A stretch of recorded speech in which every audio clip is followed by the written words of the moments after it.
안녕하십니까? 우리 삶에 보이지 않는 지도를 탐색하는 시간, 마음의 풍경입니다. 혹시 이런 생각해 보신 적 있으신가요? 왜 어떤 어려움은 아무리 애를 써도 그림자처럼 평생 나를 따라다닐까? 왜 나는 유독 특정 상황에서 무너지고 똑같은 실수를 반복할까? 우리는 흔히 이를 개인의 의지 부족이나 타고난 성격 탓으로 돌리곤 합니다.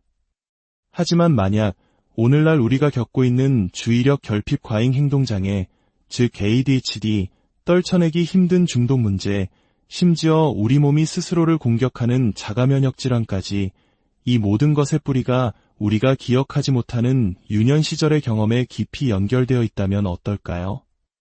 오늘은 저명한 의사이자 작가인 가보르마테 박사의 통찰을 바탕으로 우리 삶을 지배하는 보이지 않는 힘, 바로 어린 시절의 환경이 어떻게 우리의 뇌와 몸, 그리고 영혼을 빚어내는가에 대한 깊은 이야기를 나눠보고자 합니다. 이것은 단순히 과거를 파헤치는 시간이 아닙니다. 현재의 나를 이해하고 미래의 나를 치유하기 위한 첫걸음이 될 것입니다. 어린 시절의 환경이란 무엇일까요? 우리는 흔히 좋은 음식, 안전한 집과 같은 물리적인 조건만을 떠올립니다. 하지만 아이에게는 그보다 더 중요한 것이 있습니다. 바로 정서적 환경입니다. 아이는 부모에게 그저 사랑받는 것을 넘어 자신의 존재가 온전히 보여지고 이해받고 수용되고 있다고 느껴야 합니다. 부모의 감정 상태는 아이에게 그대로 전달되는 공기와 같습니다. 부모가 만성적인 스트레스에 시달리고 있지는 않은지, 경제적인 어려움으로 힘들어하지는 않는지, 혹은 부모 자신이 해결하지 못한 과거의 트라우마를 안고 있지는 않은지, 이 모든 것이 아이의 세계를 구성하는 핵심 요소가 됩니다. 특히 우리 한국 사회를 돌아보면 많은 부모님 세대가 전쟁 후의 폐허 속에서 치열한 생존 경쟁을 거쳐야 했습니다. IMF 외환위기와 같은 국가적 시련 속에서 가족을 부양해야 한다는 압박감은 이루 말할 수 없었을 겁니다. 그런 환경 속에서 자녀에게 안정적인 정서적 지지를 제공하는 것은 어쩌면 사치처럼 느껴졌을지도 모릅니다. 이것은 누구의 잘못도 아닙니다. 그저 우리 모두가 통과해야 했던 시대의 아픔이었을 뿐입니다. 하지만 그 아픔의 여파는 대를 이어 우리 아이들의 뇌 발달과 성격 형성에 보이지 않는 흔적을 남겼습니다. 최근 우리 사회에서 ADHD, 즉 주의력 결핍 과잉 행동 장애 진단을 받는 아이들이 급증하고 있습니다. 많은 사람들이 이를 유전적인 뇌의 문제라고 생각합니다. 하지만 그렇다면 왜 특정 시기에 이렇게 진단이 폭발적으로 늘어나는 걸까요? 유전자는 수십 년 만에 변하지 않습니다. 변화한 것은 바로 우리 아이들이 자라나는 환경입니다. 현대의 뇌과학은 명확하게 증명합니다. 인간의 뇌는 사회적 관계 속에서 발달하는 사회적 기관이라는 사실을 말입니다. 특히 태아기부터 유아기에 이르기까지 주 양육자와의 정서적 교감은 아이의 뇌회로를 프로그래밍하는 가장 중요한 변수입니다. ADHD 아동에게 처방되는 약물은 대부분 뇌의 도파민 수치를 높이는 역할을 합니다. 도파민은 우리에게 동기를 부여하고 집중력을 유지하게 하는 핵심적인 신경 전달 물질입니다. 그런데 이 도파민 시스템의 발달은 전적으로 어린 시절의 환경, 특히 엄마 뱃속에 있을 때부터 엄마가 느끼는 스트레스 수준에 직접적인 영향을 받습니다. 실제로 가난이나 인종차별과 같은 만성적인 스트레스 환경에서 자란 아이들, 산후 우울증을 겪는 엄마의 아이들, 임신기간 내내 극심한 스트레스를 받은 엄마에게서 태어난 아이들이 ADHD 진단을 받을 확률이 훨씬 높다는 연구 결과는 이를 뒷받침합니다. 물론 유전적 요인이 전혀 없다는 뜻은 아닙니다. 어떤 아이들은 다른 아이들보다 선천적으로 더 예민하고 민감한 기질을 타고납니다. 이 민감성이 바로 유전되는 것입니다. 하지만 민감성은 질병이 아닙니다. 오히려 세상을 더 깊이 느낄 수 있는 재능에 가깝습니다. 이런 민감한 아이가 안정적이고 따뜻한 환경에서 자란다면 그 누구보다 공감 능력 뛰어나고 창의적인 사람으로 성장할 수 있습니다. 반면 스트레스가 가득한 환경에서는 그 민감함 때문에 더 큰 상처를 받고 뇌 발달에 어려움을 겪게 되는 것입니다. 이는 마치 유전자가 총에 총알을 장전하는 것과 같다면 환경은 그 방아쇠를 당기는 역할을 하는 것과 같습니다. 총알이 장전되어 있다고 해서 반드시 총이 발사되는 것은 아닙니다. 방아쇠가 당겨지지 않으면 아무 일도 일어나지 않습니다. 따라서 ADHD는 유전병이 아니라 힘든 환경에 적응하기 위한 아이의 생존 방식이었을 수 있습니다. 부모의 불안과 스트레스를 온몸으로 느낀 아이가 할 수 있는 것은 무엇일까요? 도망치거나 맞서 싸울 수 없는 아이는 자신의 의식을 다른 곳으로 돌려버립니다. 즉, 딴 생각을 하는 것입니다. 이 딴 생각이 뇌가 한창 발달하는 시기에 반복되면 그것이 하나의 회로로 뇌에 각인되어 버립니다. 그리고 세상은 아이에게 너는 유전적인 병을 가졌다고 말합니다. 하지만 이것은 병이 아니라 살아남기 위한 처절한 적응의 결과일 뿐입니다. 이러한 관점의 전환은 우리에게 희망을 줍니다.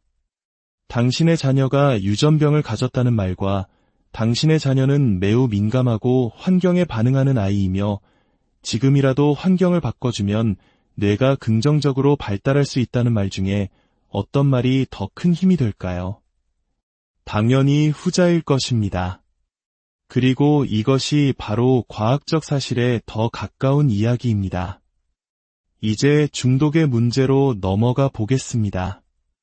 ADHD와 중독은 놀라울 정도로 깊은 연관성을 가집니다. 중독을 이야기할 때 우리는 흔히 마약이나 알코올을 떠올리지만 쇼핑, 도박, 게임, SNS, 심지어 일중독까지 그 형태는 매우 다양합니다. 중독의 본질은 무엇일까요? 그것은 쾌락이나 안도감을 추구하지만 결국 부정적인 결과를 초래하고 그 해로움에도 불구하고 멈출 수 없는 행동 패턴을 말합니다. 이 정의에 따르면 우리 대부분은 삶의 어느 시점에서 어떤 형태로든 중독적인 패턴을 경험한 적이 있을 것입니다. 중요한 질문은 이것입니다. 왜 중독되었는가? 가 아니라 왜 그토록 고통스러웠는가? 중독은 질병이 아니라 감당하기 힘든 정서적 고통과 외로움을 해결하려는 처절한 시도입니다. 알코올은 잠시나마 세상과의 단절과 소속감을 느끼게 해주고 쇼핑은 공허한 마음에 순간적인 도파민을 채워줍니다. 즉, 중독 물질이나 행위 자체가 문제가 아니라 그것을 통해 해결하려 했던 내면의 고통이 문제의 핵심입니다. 그리고 그 고통의 근원을 따라가 보면 우리는 또다시 어린 시절과 마주하게 됩니다. 어린 시절에 충족되지 못했던 안정감과 사랑에 대한 갈망, 내 발달 과정에서 제대로 형성되지 못한 충동 조절 회로와 도파민 시스템이 바로 중독의 토양이 됩니다. 특히 아편계 마약 중독을 생각해보면 더욱 명확해집니다. 우리 뇌에는 본래 엔도르핀이라는 내인성 아편 물질 시스템이 존재합니다. 엔도르핀은 신체적, 정서적 고통을 완화하고 기쁨과 즐거움을 느끼게 하며 무엇보다 타인과의 사랑과 유대감을 촉진하는 역할을 합니다. 어린 시절 부모와의 따뜻한 스킨십과 안정적인 애착 관계를 통해 이 엔도르핀 시스템은 건강하게 발달합니다. 하지만 만약 어린 시절에 이러한 경험이 부족했다면 어떨까요? 그 사람의 뇌는 텅 빈 엔도르핀 수용체를 가진 채로 남게 됩니다. 그리고 훗날 우연히 접한 마약이 그 텅 빈 공간을 채워주며 따뜻하고 부드러운 포옹과 같은 느낌을 주었을 때 그 경험에서 헤어나오기란 거의 불가능에 가깝습니다. 결국 중독은 유전적 결함이 아니라 비정상적인 환경에 대한 지극히 정상적인 반응입니다. 이 사실을 깨닫는 것만으로도 우리는 지긋지긋한 수치심과 자기 비난에서 벗어날 수 있습니다. 나 자신이 문제가 아니라 내게 일어났던 일들이 문제였다는 것을 아는 순간 비로소 치유를 향한 책임감 있는 첫걸음을 내디딜 수 있습니다. 마지막으로 여성에게서 압도적으로 많이 발생하는 자가면역 질환에 대해 이야기해 보겠습니다. 류마티스 관절염, 루푸스, 다발성 경화증 등 우리 몸의 면역체계가 거꾸로 우리 자신을 공격하는 이 병들은 왜 유독 여성에게 집중될까요? 그 답은 정서적 억압에 있습니다. 우리 문화, 특히 한국 문화 속에서 여성들은 착한 딸, 좋은 아내, 헌신적인 엄마가 되어야 한다는 기대를 받으며 자랍니다. 타인의 감정적 필요를 자신의 필요보다 우선시하고 자신의 역할과 의무에 스스로를 동일시하며 아니오라고 말해야 할 때조차 미소를 지으며 건강한 분노를 표현하는 대신 속으로 삭히도록 길들여집니다. 하지만 우리의 감정, 신경계, 호르몬, 면역계는 모두 하나로 연결된 시스템입니다. 건강한 분노는 내 삶의 경계를 지키는 중요한 방어기제입니다. 마치 면역체계가 외부의 유해한 것으로부터 우리 몸을 지키는 것처럼 말입니다. 그런데 심리적으로 계속해서 자신의 경계를 허물고 타인을 받아들이기만 한다면 우리 몸의 면역체계 역시 혼란에 빠지게 됩니다. 누구를 지키고 누구를 공격해야 할지 구별하지 못하게 되는 것입니다. 억압된 분노가 우울증이나 자기혐오의 형태로 나를 공격하듯 혼란에 빠진 면역체계도 결국 나 자신을 공격하기 시작합니다. 어린 시절 우리는 생존을 위해 애착이 필요합니다. 부모에게 받아들여지고 사랑받기 위해 우리는 때로 진정한 나 자신이 되는 것을 포기합니다.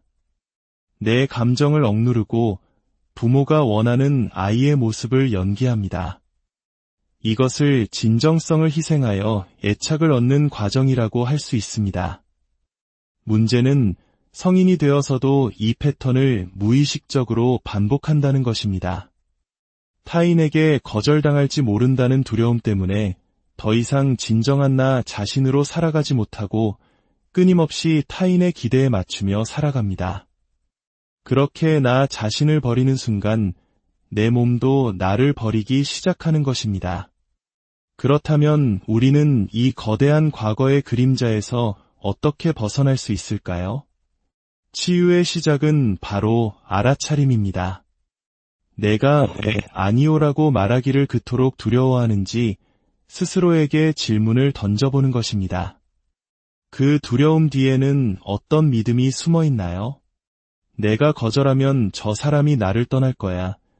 나는 모든 사람을 실망시켜서는 안 돼와 같은 어린 시절에 형성된 낡은 이야기가 있지는 않나요? 그 이야기가 어디서 시작되었는지 그 뿌리를 찾아보세요. 그리고 상상해보는 겁니다. 만약 그 낡은 믿음이 없다면 나는 어떤 사람이 될 수 있을까? 아마도 훨씬 더 자유롭고 편안하며 진실된 나 자신과 만날 수 있을 것입니다. 마지막으로 가장 중요한 질문이 있습니다. 내가 아니오라고 말하지 못하는 동안 정작 무엇에게 예라고 말하지 못하고 있었는가? 아마도 그것은 나만의 휴식, 즐거움, 창의성, 혹은 그저 아무것도 하지 않을 자유였을 겁니다. 타인의 요구에 예라고 말하기 위해 우리는 너무나 오랫동안 우리 자신의 삶에 아니오라고 말하며 살아왔습니다. 이제는 바꿀 때입니다. 이 이야기가 당신의 마음에 깊은 울림을 주었다면 주변의 소중한 사람들과도 이 지혜를 함께 나눠주시길 바랍니다. 당신이 누르는 좋아요와 구독은 저희가 더 깊이 있고 의미 있는 이야기를 만드는데 큰 힘이 됩니다. 당신의 작은 움직임 하나가 수치심과 고통 속에 홀로 힘들어하는 누군가에게는 따뜻한 위로와 치유의 시작이 될 수 있습니다. 기억하십시오. 우리에게는 상처받을 수밖에 없었던 과거가 있지만 동시에 그 상처를 이해하고 스스로를 치유할 수 있는 놀라운 능력이 있습니다. 의식이 있는 한 치유의 가능성은 언제나 열려 있습니다. 과거는 바꿀 수 없지만 과거가 현재의 우리를 지배하도록 내버려 둘 필요는 없습니다. 오늘 당신 자신에게 온전히 예라고 말해주는 하루가 되기를 진심으로 기원합니다. 지금까지 마음의 풍경이었습니다.